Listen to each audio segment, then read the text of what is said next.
যে কারণে রুডিকে গুলি করতে বাধ্য হলো দীপা। হ্যাঁ বন্ধুরা, অনুরাগে ছোঁয়ার আগামী পর্বে এমনটাই ঘটতে চলেছে।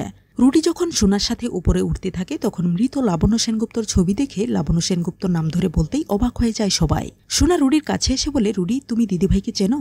রুডি বলে, হ্যাঁ চিনি তো। সোনা বলে, তাহলে তুমি কি আমার পরিচয় জেনে বিয়ে করেছ? রুডি বলে, হ্যাঁ সোনা। এসব কথাবার্তা শুনে দীপার মনের সন্দেহটা আরো বেড়ে যায় এবং বলে, এই ছেলে কোনো উদ্দেশ্য নিয়েই এ বাড়িতে এসেছে। দীপার কথা শুনে চমকে যায় রুডি। সোনার ছোট দিদিভাই বিষয়টা সামনে নিয়ে বলে, দিদিভাইকে চেনে না এমন মানুষ খুব কম আছে, আর রুডি চিনতেই পারে। এই বলে সোনা আর রুডিকে নিয়ে ঘরে যেতে থাকে। এমন সময় দীপা বলে, ও সোনার ঘরে যাবে না, আলাদা থাকবে। সোনা এতে প্রতিবাদ করলে সূর্য বলে, দীপা এই ছেলে যদি আমার মেয়ের ক্ষতি করার চেষ্টা করে তাহলে আমি ওকে গুলি করে মারব। রুডি দীপার কাছে বলে, আপনি যেদিন চাইবেন আমি সেদিন সোনার সাথে এক ঘরে থাকব।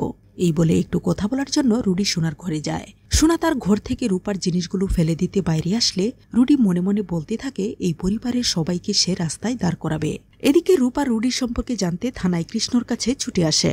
তারপর এমন কিছু তথ্য পায় কৃষ্ণর কাছ থেকে যা শুনে রূপা অবাক হয়ে যায়। রূপা ভাবে মায়ের সাথে এক্ষুনি বিষয়টা শেয়ার করতে হবে, তা না হলে সোনা আর পরিবারের সবাই খুব বিপদে পড়বে। এই ভেবে রূপা দ্রুত বাড়ি ফিরে আসে এবং দীপার কাছে সমস্ত ঘটনা খুলে বলে। রূপার কথা শুনে দীপা আরো সতর্ক হয়ে রুডির উপর খেয়াল রাখতে শুরু করে।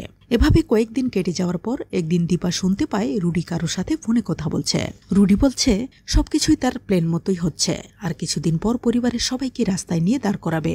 দীপা রুডির এসব কথা শুনে অবাক হয়ে ভাবতে থাকে, এসব কথা কাউকে বলা যাবে না, কারণ কেউ তাকে বিশ্বাস করবে না। এদিকে নববর্ষ উপলক্ষে সেনগুপ্ত বাড়িতে একটা অনুষ্ঠানের আয়োজন করা হয়, কারণ সেদিন দীপার জন্মদিন বলে। তারপর শুরু হয় সেই দিন। সূর্য সবার সামনে দীপার জন্মদিনের কথা বলে। এদিকে দীপা পরিবারের সবাইকে রুডির হাত থেকে বাঁচাতে লাবণ্যর রুমে গিয়ে তার পিস্তলটা নিয়ে আসে, আর সূর্য যাতে দোষী না হয় সেজন্য নিজেই রুডির বুকে গুলি চালায়। রুডি ঢলে পড়ে মাটিতে, আর সোনা চিৎকার দিয়ে ওঠে।